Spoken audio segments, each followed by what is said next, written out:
The future is here, या ऐसा ही सबको लगा। खुशी ज्यादा देर टिक नहीं पाई। शहर में एक अजीब सी बेचैनी फैलने लगी थी। जो सोचा भी न था वो हो गया। एक पल में सब कुछ बदल गया। सबके सामने लीड कार गायब हो गई। किसी को कुछ समझ नहीं आया। फिर दूसरी और फिर तीसरी। पैनिक शुरू हो गया। लोग इधर उधर भागने लगे। विस्पर्स चीखों में बदल गए। इम्पॉसिबल हो गया था। कोई भी सुरक्षित नहीं था। कार्स जिनमें लोग भरे थे हवा में गायब हो गए थे। ये किसी बुरे सपने जैसा था। खबर आग की तरह फैल गई। हर कोई इस रहस्य को समझने की कोशिश कर रहा था। शहर में कोहराम मच गया। कार्स कहां गई? क्या उनका अपहरण हुआ? लोग सवाल पूछने लगे। क्या वो भाप बन के उड़ गई या किसी और दुनिया में चली गई? गवर्नमेंट घबरा गई, जवाब ढूंढने लगी, लेकिन कोई ठोस जवाब नहीं मिला। उनकी चुप्पी ने डर को और बढ़ा दिया। लोग और भी ज्यादा डरने लगे। आखिरकार एक स्टेटमेंट, एक टेक्निकल ग्लिच, उनका कहना था। इन्वेस्टिगेशन शुरू हो गई, लेकिन शहर जानता था ये कोई ग्लिच नहीं था, ये कुछ और ही था। ये कुछ और ही सिनिस्टर था। एक ऐसा रहस्य जो सबको डरा रहा था। गवर्नमेंट की कोशिशें बेकार गईं। हर प्रयास के बावजूद कोई सुराग नहीं मिला। ये गुमशुदगी एक नेशनल ऑब्सेशन बन गई। तरह तरह के कंस्पिरेसी थ्योरीज और अफवाहें फैलने लगीं, एक से बढ़कर एक। इसी कोहराम में आर्यन देशमुख, एक यंग जर्नलिस्ट जो अपनी टेनासिटी के लिए जाना जाता है, उसने इस केस को अपने हाथ में लेने का फैसला किया।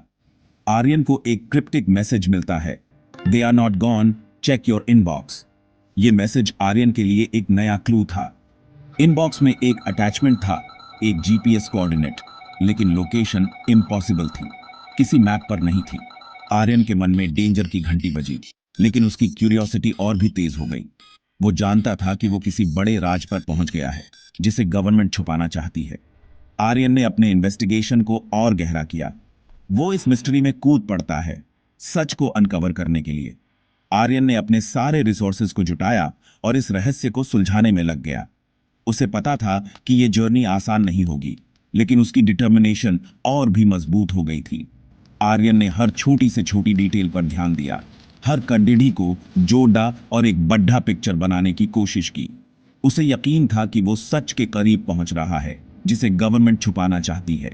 वो इस मिस्ट्री में कूद पड़ता है ट्रूथ को अनकवर करने के लिए। आर्यन ने अपने सारे रिसोर्सेज को जुटाया और इस रहस्य को सुलझाने में लग गया।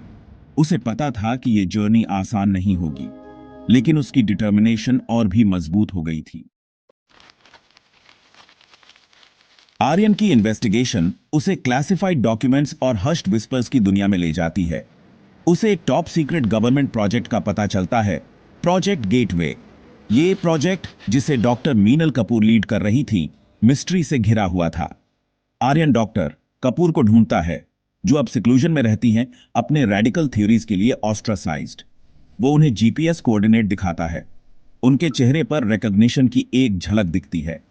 वो टेरिफाइंग ट्रूथ बताती है, मुंबई स्काईवे सिर्फ एक ब्रिज नहीं है, ये एक दरवाजा है, एक क्वांटम कॉरिडोर जो ऐसी टेक्नोलॉजी से बना है जो ह्यूमन कॉम्प्रिहेंशन से परे है।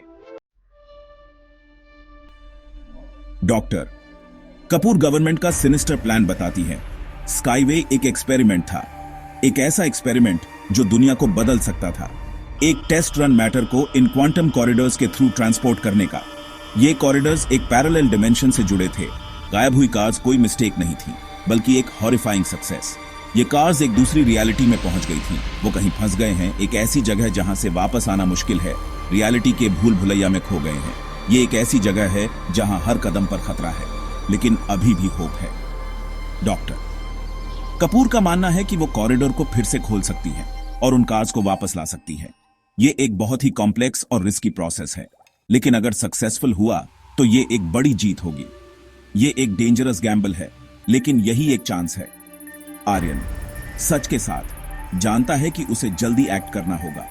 उसे गवर्नमेंट के लाइज को एक्सपोज करना होगा और मिसिंग लोगों को रेस्क्यू करना होगा और दुनिया को इस टेक्नोलॉजी के डेंजर्स के बारे में वार्न करना होगा। ये एक बहुत ही चैलेंजिंग टास्क है, लेकिन आर्यन डिटरमिन्ड है। फंसे हुए लोगों का और शायद दुनिया का भाग्य उसके शोल्डर्स पर है। ये एक ऐसी जर्नी है जो उसे beyond the well of reality ले जाएगी। आर्यन को हर कदम पर सावधान रहना होगा, क्योंकि एक छोटी सी गलती भी कैटास्ट्रॉफिक हो सकती है। ये एक ऐसी लड़ाई है जो सिर्फ टेक्नोलॉजी के लिए नहीं, बल्कि ह्यूमैनिटी के लिए भी है। आर्यन का मिशन सिर्फ एक रेस्क्यू ऑपरेशन नहीं, बल्कि एक रेवोल्यूशन है।